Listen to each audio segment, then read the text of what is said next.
This is the Jules rig from Animation Mentor. Now, not all rigs are the same, so this is going to be kind of broad advice that you need to kind of then tweak depending on the rig.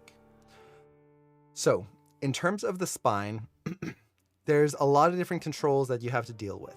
You're going to have the cog, and there we go. Maya didn't want to work for me. So you're going to have the cog control here. The cog is the center of gravity control, not the hip control. That's why it's called a cog, center of gravity. And this is what we typically use to move the character around. So this is going to be the control that moves them forward, that lets them spin and rotate and all of that stuff. And this controls the overall angle of the spine. Now from there, we will typically have FK and IK controls. So the IK controls, you can kind of think of these as the cartoony controls. These allow you to move the chest and the hip independently from anything else, and is great for really cartoony motions. As you can see, you can just stretch the pose. It can be crazy. But they're not really great when you're first starting out because it's very easy to distort the character. If I bring this up here, well, I've just crunched his spine and his body is shorter. If I accidentally bring this down a little bit, now I've stretched his spine. That's an impossible motion. So again, great for cartoony motion, but if you're not careful, you're gonna have a spine that just breaks and gets weird poses, gets all of these weird S's. Your character's not gonna look correct. From there, we then have the FK controls. So FK, in this case, are the red controls, and there's kind of two sets of them. There's the hip control right here, which controls the hip and just the hip downwards. And now you have the spine controls right here, which control just the spine, the upper half. So we've got all of these controls.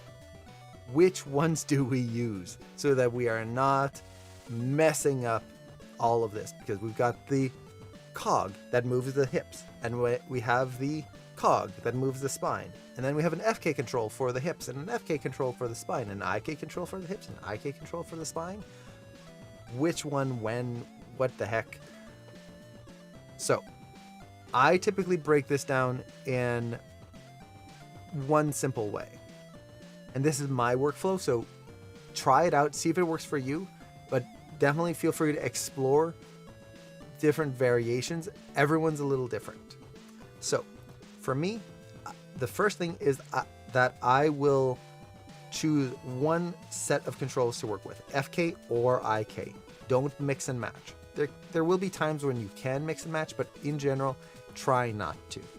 So for this character on this rig, what I'm going to do is I'm going to take my IK FK controls here on the cog and just set this to FK. For most realistic style motion, so not super cartoony, I'm going to use FK. I find it just gives more natural motion. So already we've simplified it down quite a bit, but now this is the tricky question: cog or FK controls? Which one and when?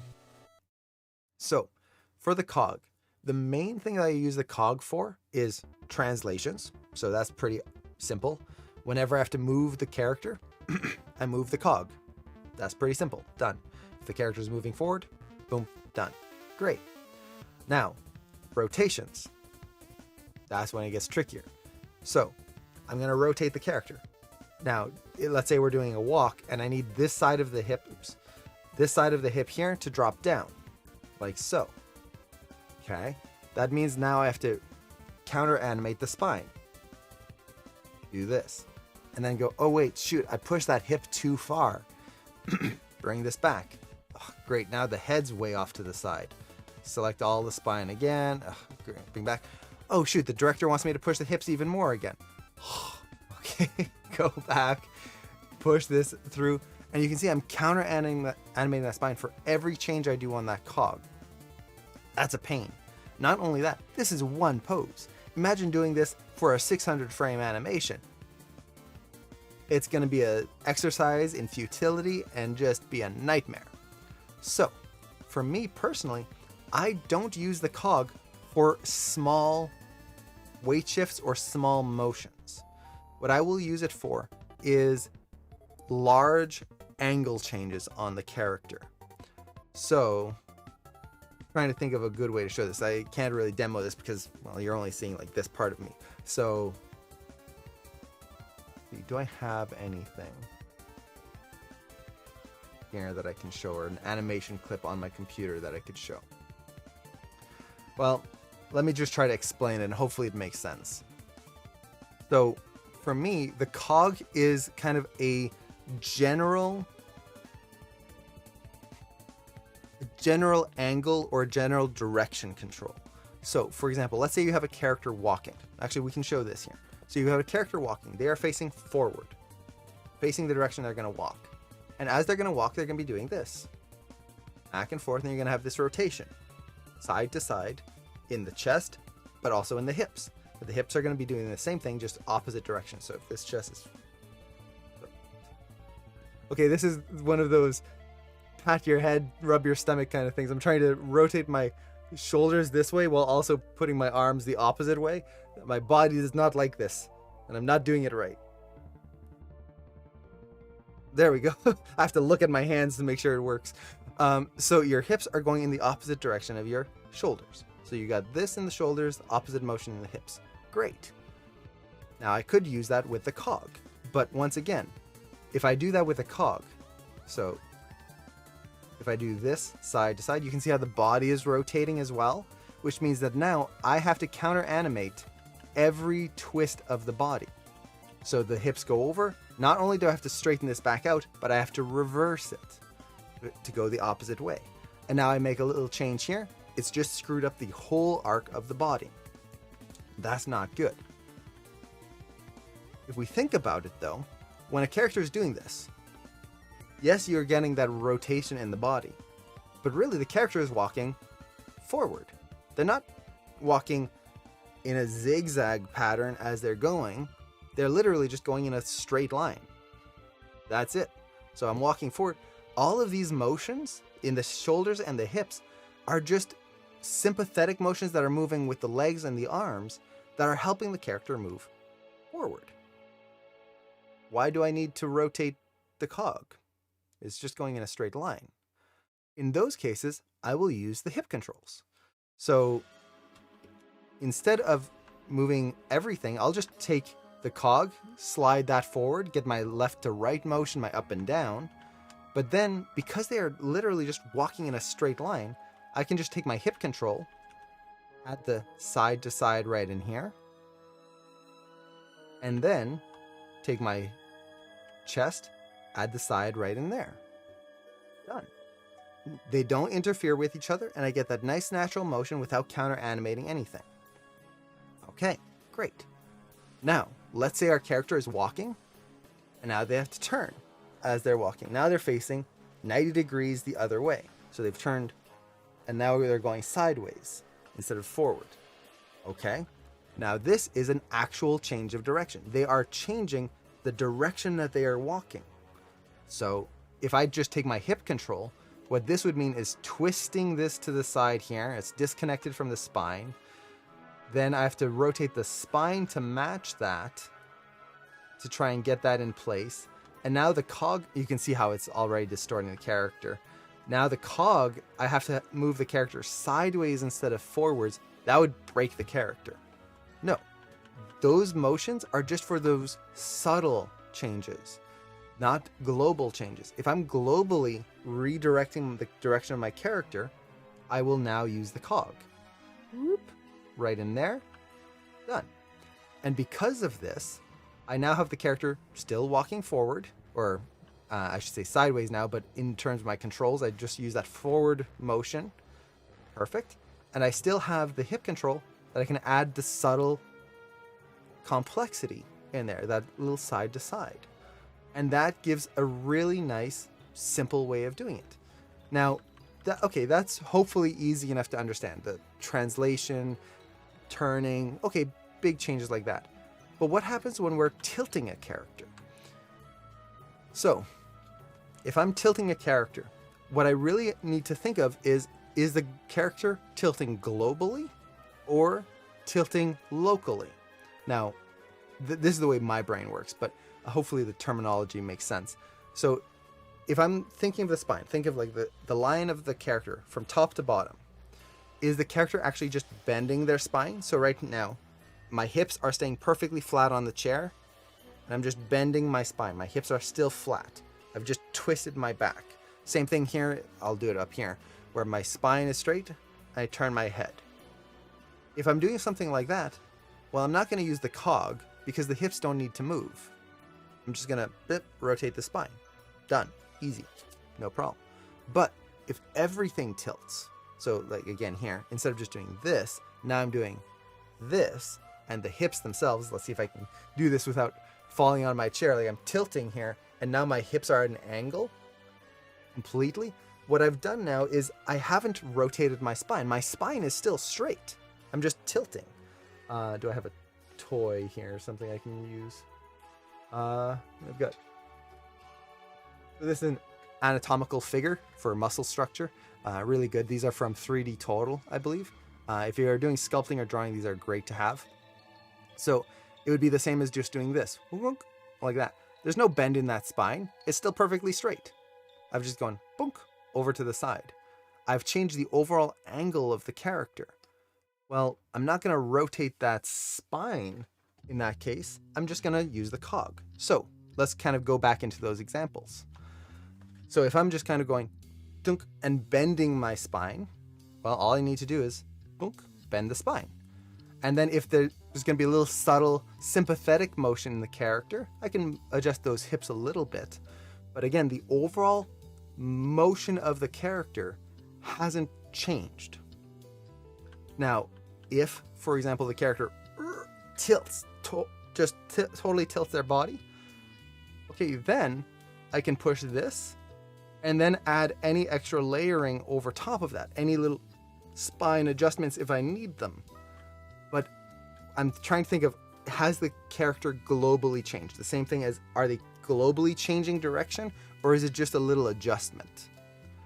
So if you start thinking about it that way, it tends to make it a lot easier to avoid counter animation.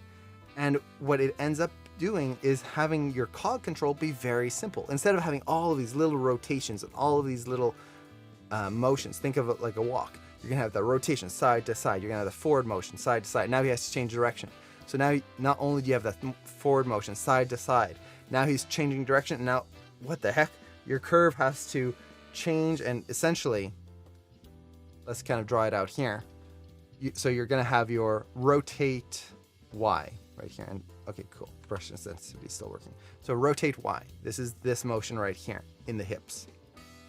So if you're walking just straight, your curve is going to look like this. And this is for the cog. Whoa, what the heck kind of letter is that? Cog.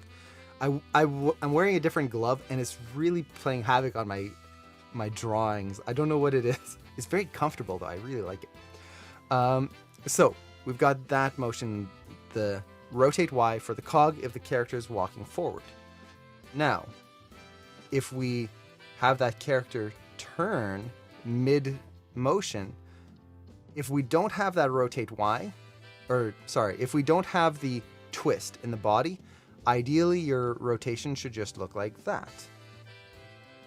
So it's just going from walking straight to turning 90 degrees. Nice and easy.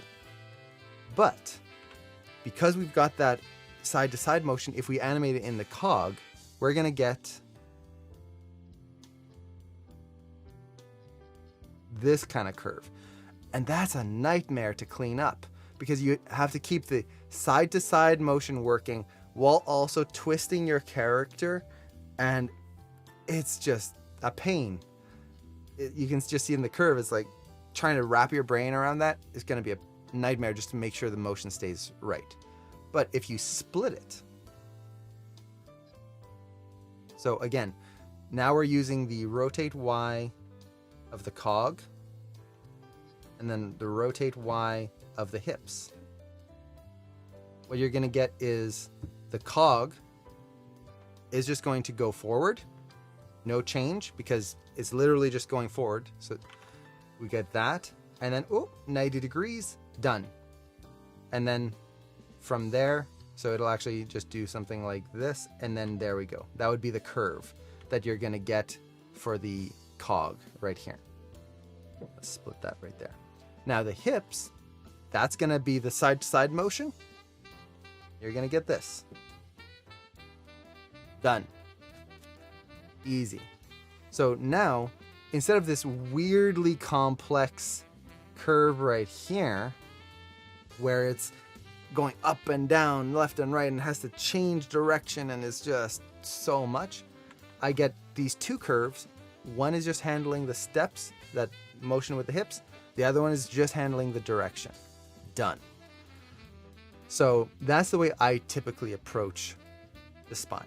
Now, there's one last thing, which is the actual spine itself. You'll notice with FK controls, there's usually 3, sometimes 4, sometimes 2. It really depends on the rig.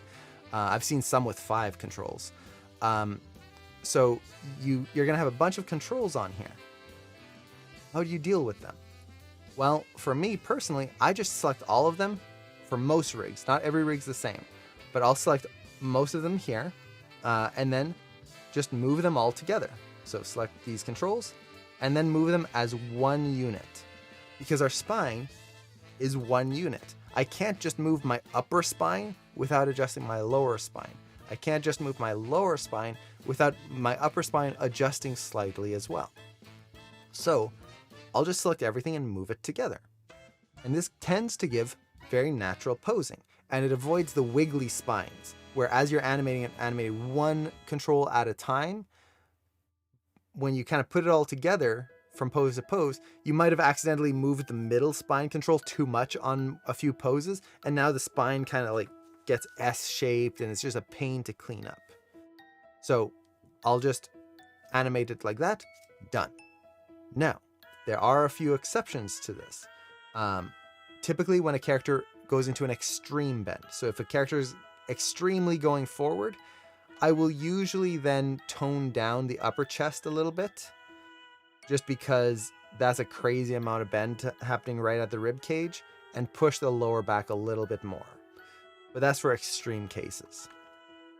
Now, with that said, there is the problem of, well, okay, sure, we're moving everything together, but the spine doesn't work that way. The spine rotates more from the lower back and less from the upper chest, because we've got a rib cage here. It's bone. You've got a sternum right there. There's a big bone plate right in the middle of your chest. That should not bend as much as an area where it's just a little spinal column and then guts and just skin. So definitely the lower back needs to move more. Well, if I move everything together, doesn't that defeat the whole purpose? Well, yeah, it does. But let's say you've animated this, and we're going to have our, let's see, how do I want to do this? We'll have our spine control. We'll call them 1, 2, and 3 right here. So all 3 spine controls are going to be animated exactly the same right there. So they're all 3, one on top of the other. Imagine I'm just drawing all 3 of them right on top of each other. Okay, well, that doesn't work in real life. Our upper spine needs to be a little less. So we'll do 1 is the upper, 3 is the lower. Okay, so how do we fix this? Well, once you've animated your whole spine, in Polish, all you need to do is go through, and let's actually give these a different color. So 1 is going to be red here, and then 3 is going to be green. Okay, so the lower spine should rotate more. So I'll just take my animation and scale the lower spine control. So that's going to be, let's really push it. It's going to do this. Okay, now 2. It's going to be my middle spine control. I'll just leave that alone. It'll be doing this. And make sure I match my curves here. Okay, so it's going to be doing that. And then I'll take my upper spine control and scale that down. And now that is just doing this. It's still the exact same animation, but in Polish, I just scaled 1 up and 1 down slightly Now I've got a nice natural spine motion, and I had to do 0 work for it. And as I'm animating, instead of animating 3 separate controls, I'm just doing 1. Selecting all of them, moving them together. Done. So for me, that's how I typically approach the spine. Hopefully that all made sense.